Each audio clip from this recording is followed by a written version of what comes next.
Septième méditation.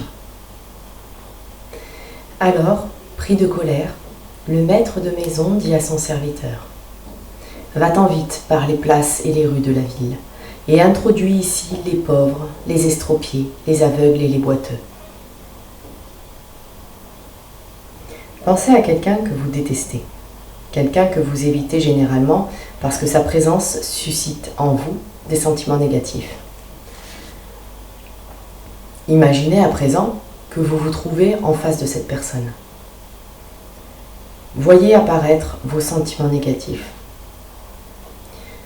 Vous êtes fort probablement en présence d'une personne pauvre, infirme, aveugle et boiteuse. Comprenez maintenant que si vous invitez cette personne dans votre maison, mendiant ou mendiante des bas quartiers et des ruelles, il ou elle va vous faire un cadeau que nul parmi vos amis charmants et agréables ne peut vous faire, aussi riche soit-il. Il ou elle va vous révéler à vous-même et vous révéler l'humaine nature, une révélation aussi précieuse que toutes celles des Écritures. Car à quoi peut vous servir la connaissance des Écritures si on ne se connaît pas soi-même et si on vit comme un automate ? La révélation que ce mendiant va vous faire vous ouvrira le cœur de telle sorte que ce cœur deviendra assez vaste pour accueillir toute créature vivante. Existe-t-il un don plus précieux que celui-là ? Maintenant, observez-vous tandis que vous réagissez négativement et posez-vous la question suivante. Ai-je le contrôle de cette situation ou cette situation a-t-elle le contrôle sur moi ? C'est la première révélation. Puis vient la seconde. Le seul moyen d'avoir le contrôle de la situation est d'avoir le contrôle sur moi-même, ce qui n'est pas le cas. Comment arriver à la maîtriser ? Il vous suffit de comprendre qu'il y a des gens qui, s'ils étaient à votre place, n'éprouveraient pas de sentiments négatifs au sujet de la personne dont il a été question plus haut. Ils prendraient le contrôle de la situation, garderaient leur distance vis-à-vis d'elle, n'en dépendraient pas comme vous en dépendez. En conséquence, vos sentiments négatifs sont causés non pas par la personne, comme vous le pensiez erronément, mais par votre programmation. Ceci est la troisième et la plus importante révélation. Observez ce qui se passe en vous lorsque vous avez compris cette vérité. À présent que vous avez reçu ces révélations à propos de vous-même, écoutez cette révélation concernant la nature humaine.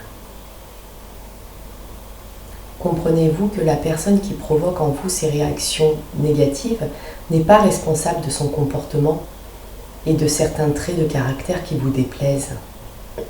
On ne peut s'accrocher à ces sentiments négatifs que lorsque l'on croit à tort que l'autre est libre et conscient et en conséquence responsable.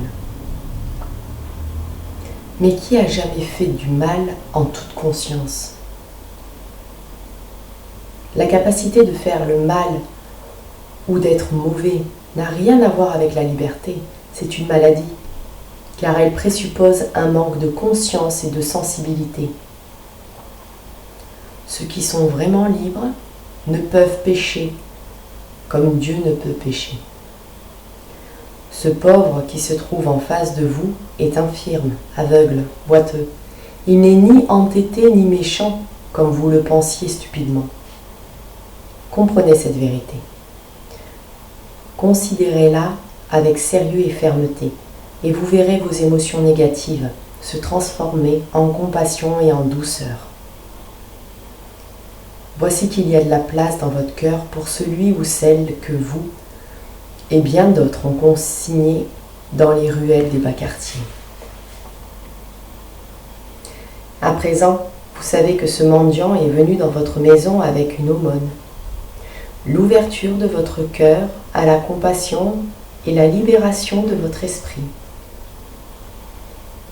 Alors que vous vous trouviez sous leur contrôle, ces personnes ayant le pouvoir de créer en vous des émotions négatives que vous tentiez d'éviter coûte que coûte. Vous utilisez maintenant le cadeau qui vous a été fait, la liberté, pour accueillir tous et toutes, pour aller n'importe où. En vous pénétrant dans ce changement, vous ressentirez un sentiment de gratitude pour ce mendiant devenu votre bienfaiteur. Et un autre sentiment se fera également jour, tout à fait nouveau pour vous. Vous ressentirez le désir de rechercher la compagnie de ces victimes, de ces estropiés des industries de croissance, de ces aveugles et de ces boiteux, comme quelqu'un qui a appris à nager cherche l'eau. Parce que chaque fois que vous êtes avec eux, au lieu de ressentir l'oppression et la tyrannie des sentiments négatifs, vous sentez grandir en vous la compassion et la liberté des cieux.